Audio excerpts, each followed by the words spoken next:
Student आज शुरू करते हैं क्लोज पैक स्ट्रक्चर। काफ़ी इम्पोर्टेंट है क्लोज पैक स्ट्रक्चर। देखो यहाँ पर ये है क्लोज पैक स्ट्रक्चर। तो यहाँ पर close pack structure in one dimensional. लेकिन सबसे पहले आपको पता हो कि क्लोज पैक स्ट्रक्चर होती क्या है। तो अगर आप डिस्कस करते हो तो देखो एक बात यहाँ पर शुरू करते हैं। जैसे ये है कोई ये बॉक्स है, डब्बा है मान लो कोई भी। इस बॉक्स में आपको यहाँ पर स्पेयर भर दिया अपन ने, जैसे कोई बॉल भर दी है। स्पेयर कैसे भर दो, अपन ने पूरे भर दिए। तो इस स्ट्रक्चर को हम बोलते हैं क्लोज पैक स्ट्रक्चर। तो स्पेयर होते हैं ना, उनका अरेंजमेंट देखेंगे यहाँ पर हम। तो सबसे पहले हम बात करते हैं, आप इन नोट्स को बना लेना क्योंकि काफ़ी इंपॉर्टेंट है। सबसे पहले हम बात करते हैं क्लोज पैक स्ट्रक्चर की। देखो यहाँ पर ये रहा क्लोज पैक स्ट्रक्चर। पहला पॉइंट है close packing in one dimensional. One dimensional का मतलब है कि मान लो एक सीधी पंक्ति में, जैसे कोई भी सीधी पंक्ति में जो लगे होते हैं ना स्पेयर, वो सब वन डायमेंशनल कहलाते हैं। जैसे एक स्पेयर है वो एक सीधी पंक्ति में लगे हैं, मान लो एक पंक्ति में लगे हैं इस तरह से। देखो अब इनफाइनाइट है ये सब। ये स्पेयर कितने स्पेयर से टच है, तो आप बोलोगे सर 2 से टच है। तो 2 है, इसका मतलब इसके कोऑर्डिनेशन नंबर भी कितने हैं, 2 है। कोऑर्डिनेशन नंबर हम कोऑर्डिनेशन कंपाउंड में समझेंगे, लेकिन अभी आप ध्यान रखो जितने स्पेयर से कोई पार्टिकल टच होता है तो वही उसके कोऑर्डिनेशन नंबर है। तो ये वन डायमेंशनल है, देखो एक सीधी लाइन में है। तो यहाँ पर हम हैं close pack in one dimensional, मतलब स्पेयर देखो सीधी लाइन में है। स्पेयर इन वन डायमेंशनल है। स्पेयर अरेंज्ड देम इन ए रो, एक रो में है। एंड टचिंग ईच अदर, एक दूसरे टच है। Each spare is a contact with 2 of its neighbouring, मतलब पास वाले स्पेयर से टच है। Coordination number is 2। चलो ठीक है यहाँ पे। अब नेक्स्ट आती है दूसरा जो है close packing in 2 dimensional. 2 dimensional मतलब होता है इस तरह से, या तो हम सीधा जा सकते हैं या ऊपर से नीचे जा सकते हैं। तो 2 डायमेंशनल है। 2 डायमेंशनल पहला पॉइंट है square close packing in 2 dimensional. अब स्क्वायर क्लोज पैकिंग क्या होता है वो समझो। देखो सबसे पहले आपने एक स्पेयर लिखा, ये एक पंक्ति बनाओ, ये 1 इस तरह से, ये एक पंक्ति है। दूसरी पंक्ति बिल्कुल इसके ऊपर रख दो, मतलब पहली रो के एग्जैक्ट बिल्कुल ऊपर दूसरी रो रख दिए, और सेकंड रो के बिल्कुल एग्जैक्ट तीसरी रो रख दिए, और तीसरी रो के बिल्कुल एग्जैक्ट हम 4th रो रख दिए। अब मैं आपसे कहा कि क्या ये ए रो है, क्या ये भी इस जैसी है क्या, तो इसको मैंने ए कहा। इनफाइनाइट है ऐसे। तो अब सबसे पहली बात है ए इनफाइनाइट पैटर्न है। ये पैटर्न कौन सा है, ए पैटर्न है। इंपॉर्टेंट बात। अब आप चलो ठीक है, बीच में एक गोला पकड़ लो, मान लो कोई भी। इस गोले पर इस स्पेयर के टच देखो, एक ये टच है, एक ये टच है, एक ये टच है, और एक ये टच है। इन जितने भी टच हैं स्पेयर, उन सब के सेंटर को आप मिला दो। देखो मिला के देखो, क्या ये स्क्वायर बन गया। किस में बना है, 2D में। तो 2D में स्क्वायर बन गया। तो 2D में स्क्वायर का बना जब एक स्पेयर के दूसरे स्पेयर के गोले, दूसरी एक रो के ऊपर दूसरी रो के गोले रखे बिल्कुल ऊपर, ए पैटर्न हमें प्राप्त हुआ और हमें स्क्वायर बन गया। देखो एक गोले से जो टच थे 4 स्पेयर, उनको मैंने सेंटर को मिला दिया तो स्क्वायर बन गया ना। तो ये 2D में स्क्वायर है। पहली बात इंपॉर्टेंट बात ये भी है कि ये गोला 4 से टच है, इसलिए कोऑर्डिनेशन नंबर कितनी होगी, कोऑर्डिनेशन नंबर होगी 4। तो सबसे पहले हम यहीं बात करेंगे डिस्कस इसकी, square close packing in 2 dimensional. देखो ये रहा, यहाँ देखो 1 2 3 4 पैटर्न ए। तो यहाँ पर आप देख सकते हो द सेकेंड रो, कोई भी सेकेंड रो है, may be place in contact with the first, मतलब एक दूसरे के ऊपर, one such that the sphere of the second row are exactly above. तो इस तरह से देखो पैटर्न क्या गया, ए अरेंजमेंट हो गया। ईच स्पेयर टच हो रहा है कितने से, 4 से, ठीक है। और 2 डायमेंशनल में कोऑर्डिनेशन नंबर कितने हैं, 4 है। और फिर आप देखो द सेंटर ऑफ द 4, जो पास वाले जो स्पेयर है ना, उनको अगर हम ज्वाइंट कर लें उनके सेंटर को, तो हमारे पास क्या आ जाएगा, square close packing in 2D। तो पहला पॉइंट हो गया। दूसरा पॉइंट है 2 डायमेंशनल हेक्सागोनल क्लोज पैक। ये कैसे बनेगा, 2 डायमेंशनल स्क्वायर तो पढ़ लिया हमने, कैसे बना, एक रो के ऊपर दूसरी रो रख दी। अब 2 dimensional hexagonal close pack. Hexagonal close pack में क्या है, देखो पहले वाले हमने क्या किया था, एक के ऊपर एक रखा था। अब हम क्या करेंगे, जो स्पेयर बना रहे हैं देखो ये बनाते हैं 1 2 3 4, इनका जो डिप्रेशन है ना उसमें रख दो, जैसे लड्डू जमाते हैं। 1 2 3, आगे भी ऐसे ये मिल रहे हैं, फिर वापस रख दो 1 इस तरह से, आगे है इनफाइनाइट हो, फिर वापस रख दो। इस तरह से ये इनफाइनाइट है। सबसे पहले बताओ, एक स्पेयर है, जो ले लो कोई भी स्पेयर, इस पर कितने टच हैं? 1 2 3 4 5 और 6। इन 6 को सेंटर को मिला दो, क्या हेक्सागोनल बन गया? क्या बिल्कुल हेक्सागोनल ऐसा ही होता है। देखो ये हेक्सागोनल बन गया। एक एटम से 6 स्पेयर टच है, इसलिए कोऑर्डिनेशन नंबर कितने हो गए? 6 हो गए, पहली बात। दूसरी बात, ये ए है इस रो, दूसरी वाली रो ए जैसी है क्या? नहीं है, तो बी। लेकिन क्या ये दोनों रो एक जैसी है क्या? बिल्कुल है, तो इसको ए नाम देंगे। और क्या ये वाली बी वाली रो है क्या? ऊपर बी है, तो पैटर्न क्या आ गया? A B infinite. तो A B pattern, coordination number 6, hexagonal in 2D। कैसे बना? फर्स्ट रो के डिप्रेशन में, गर्त में, खड्डे में सेकंड रो के स्पेयर, सेकंड रो के डिप्रेशन में थर्ड रो। लेकिन फर्स्ट रो थर्ड रो कैसी है? बिल्कुल सेम है, तो ए बी पैटर्न हो गया। तो अब पढ़ लो इसको। 2 dimensional hexagonal close pack structure, देखो ये रही ए बी पैटर्न है। तो यहाँ पर देखो सबसे पहले, the second row may be placed above the first row, one of these sphere fit in the depression. मतलब वो जो खड्डे की बात करें ना, गर्त की, उसमें डाला है। तो इस तरह से हमें ए बी पैटर्न बना। और आप बिल्कुल ईजीली समझ सकते हो। आप यहाँ पर देखो, ये इंपॉर्टेंट बात दे रखी है, in this arrangement there is less free space then this packing is more deficient than the square. देखो अगर आप, ये क्या बात कही इसने, देखो यहाँ पर देखो आप, यहाँ पर जो अरेंजमेंट होने पर ये दो गैप छोटा सा है, और यहाँ देखो कितना है, खाली जगह काफ़ी है। तो यहाँ पर जो जब ए बी पैटर्न बना था, किसमें? स्क्वायर में, और यहाँ बना हेक्सागोनल में।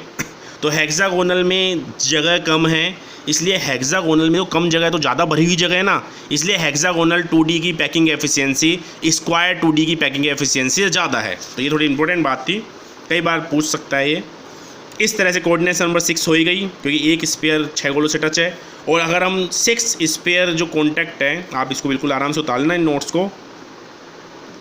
देखो इस तरह से एक जो 6 स्पेयर है, वो अगर उनके सेंटर को मिला दो तो आपको क्या मिल जाएगा? हेक्सागोनल मिल गया। जैसा हमने देखो यहाँ पर देखा है रेड में, एक स्पेयर 6 से टच है, तो 6 के जो सेंटर को मिला दिया तो हेक्सागोनल बन गया। तो ये 2D तो हमारे समझ में आ गया। तो आप इसे आराम से इसे उतार सकते हो नोट्स बना के। ओके, अब हम बात करते हैं आगे 3D की। देखो अब समझना, सबसे पहले बात करते हैं 3D में close packing in 3 dimensional. 3 dimensional को हमें सोचना पड़ता है, लेकिन अब आप ध्यान रखो, जितनी भी ओल्ड रियल स्ट्रक्चर्स आज 3 डायमेंशनल होती है, जितनी भी स्ट्रक्चर्स होती है रियल, वो 3 डायमेंशनल में देगा आपसे कि पेन ये रहा, क्या ये 3D है? बिल्कुल है। देखो आप इधर आ सकते हो, इधर भी जा सकते हो, और ऊपर से नीचे भी जा सकते हो। मोटाई भी है इसकी, लेकिन जैसे ये पेपर है, पेपर पे आप 2D जा सकते हो, ऊपर ऐसे बाहर उड़ जा सकते हैं, तो 3D नहीं आ सकते। जितनी भी रियल स्ट्रक्चर होती है वो 3D होती है। सबसे पहले है ये देखो, ये इसको हम कॉपी में बनाने के बजाय हम ऐसे याद रख सकते हैं इसे, बाकी इसका डायग्राम आपको इतना जरूरत नहीं पड़ेगी। 3 dimensional close packing from 2 dimensional square close packed layer. मतलब इसने ये कहा कि 3D आप बना रहे हो, लेकिन 3D बनाओगे आप 2D से। 3D आप किससे बनाओगे? 2D से। देखो यहाँ लिखा हुआ है 2 डायमेंशनल स्क्वायर से, वो भी स्क्वायर से। तो 2 डायमेंशनल स्क्वायर हमने पढ़ा था, उससे बनाएंगे। तो सबसे पहले हम बात करते हैं 3 डायमेंशनल की। देखो समझना, बहुत ढंग से समझना। सबसे पहले 2 डायमेंशनल कैसे बनता है? स्क्वायर, यही तो बोला इसने। देखो 1 2 3 4, वापस इसके ऊपर बिल्कुल एग्जैक्ट ऊपर 2D बना देना बन, वापस इसके ऊपर, और फिर वापस इसके ऊपर। क्या 2D हो गया?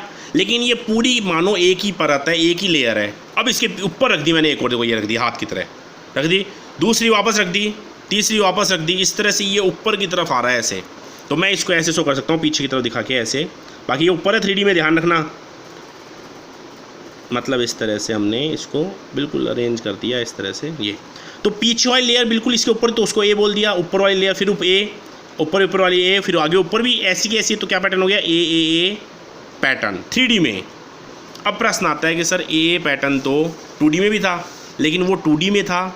जब ए पैटर्न 2D में है तो वो स्क्वायर है, जब 3D में ए पैटर्न है तो इसको बोलते हैं हम प्रिमिटिव यूनिट सेल। ये काफ़ी इंपॉर्टेंट है। तो कई बार क्वेश्चन आता है प्रिमिटिव यूनिट सेल का फॉर्मेशन कैसे होता है? तो सिंपल सा है, स्क्वायर 2D की फर्स्ट लेयर के ठीक ऊपर दूसरी लेयर, देखो रखे ना, इस चीज़ के ऊपर रख दो, दूसरी की लेयर के ऊपर तीसरी लेयर। इस तरह से रखने से हमें 3D स्ट्रक्चर बन जाएगी, वो भी प्रिमिटिव। तो आप इसे पढ़ सकते हो नोट्स को।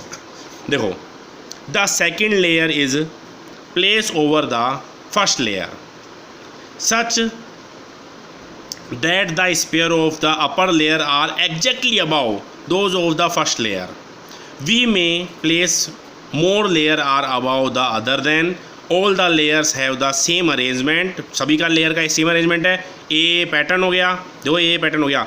This lattice is our primitive cubic unit cell, जिसको हम शुरू में पढ़ते थे, जिसकी पैकिंग एफिशिएंसी 52.36 निकली थी. Each spare is contact with 8, मतलब एक स्पेयर 8 से टच है, इसलिए इसको हम बोलेंगे कोऑर्डिनेशन नंबर 8. ये याद रखना. अगला है, पता लग गया नहीं? तो देखो इस डायग्राम को देख लो आप, ये ऊपर है ऐसे एक दूसरे के ऊपर, तो ए पैटर्न है इसमें. अगला है देखो बी पॉइंट, ये तो बना था हमारे स्क्वायर से, स्क्वायर 2D से बना था. बी जो बना है वो 3D बन रहा है, लेकिन वो बनेगा हमारे पास हेक्सागोनल से. हेक्सागोनल 2D पढ़ा था ना अपन ने, उससे बनेगा. तो हेक्सागोनल 2D कैसे बना था, सबसे पहले हम उसकी बात करते हैं. देखो यहाँ ध्यान देना, हेक्सागोनल 2D बना था हमारे पास ऐसा, इस तरह से. फिर हमने देखा था इसके ऊपर इस तरह से, फिर इसके ऊपर इस तरह से. हेक्सागोनल बना था ना ये. तो ये पूरी एक परत लेयर है. अब इसके ऊपर हम सेकंड लेयर रखेंगे, तो सेकंड लेयर रखने पे काफ़ी कॉम्प्लिकेटेड हो जाएगा, आपको समझ में नहीं आएगा इस तरह से क्या हो गया.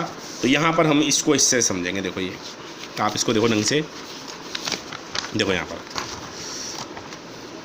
पर अगर आप देखते हो तो जहाँ ओ लिखा हुआ है ना, वो तो है ऑक्टाहेड्रल वॉइड्स, और जहाँ टी है वो टेट्राहेड्रल वॉइड. तो जैसे ही फर्स्ट लेयर के ऊपर सेकंड लेयर रखते हो तो इस तरह की कंडीशन बनती है.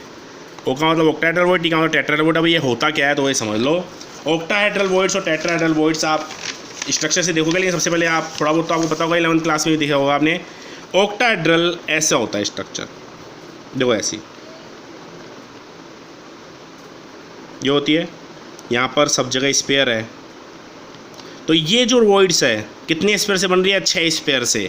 तो 6 स्पेयर से जो वॉइड्स बन रही है वो है ऑक्टाहेड्रल वॉइड्स. कौन सी है, ऑक्टाहेड्रल वॉइड्स. ठीक है. अगर हम बात करते हैं टेट्राहेड्रल की, तो टेट्राहेड्रल ऐसी होती है, देखो ये. तो 4 स्पेयर से जो मिलके बन रही है वॉइड्स वो है टेट्राहेड्रल वॉइड्स. जब हम फर्स्ट लेयर के ऊपर, थोड़ा सा याद रखना, देखो इस पे ये रही, जब हम फर्स्ट लेयर के ऊपर 2D हेक्सागोनल की फर्स्ट लेयर के ऊपर सेकंड लेयर रखते हैं तो हमारे पास ये 2 कंडीशन बनती है. देखो पहली कंडीशन क्या है, ये है एक लेयर, पहली लेयर है फर्स्ट लेयर. जैसे आप सेकंड लेयर रखते हो देखो इसके ऊपर आ जाती है, ये इसके ऊपर आ गई. अब इसके ऊपर अगर आ गई, इसके ऊपर आ गई, देखो ये आ गई इसके ऊपर. अगर इसके ऊपर ये आ गई तो मुझे बताओ ये जो वॉइड्स अंदर खाली जगह है वो कितने गोलों से बनी है, 4 से. 1 2 3 4 4 से बन गई ना. तो ये हमारे पास हो गई टेट्राहेड्रल वॉइड्स. ओके. अब अगर हम बात करें एक और कंडीशन इसी में, देखो ये वाली टेट्राहेड्रल, तो देखो समझ में आ गया टेट्राहेड्रल. अब बात करते हैं ऑक्टाहेड्रल की. तो ऑक्टाहेड्रल क्या होगा, एक स्पेशल कंडीशन में ये भी बनेगा. देखो ये हमारे पास यही है. तो अगर दूसरी लेयर हम रखेंगे, तो फर्स्ट लेयर है ये, तो दूसरी लेयर रखेंगे तो देखो ये 1, ये इस तरह से 2 और ये इस तरह से 3.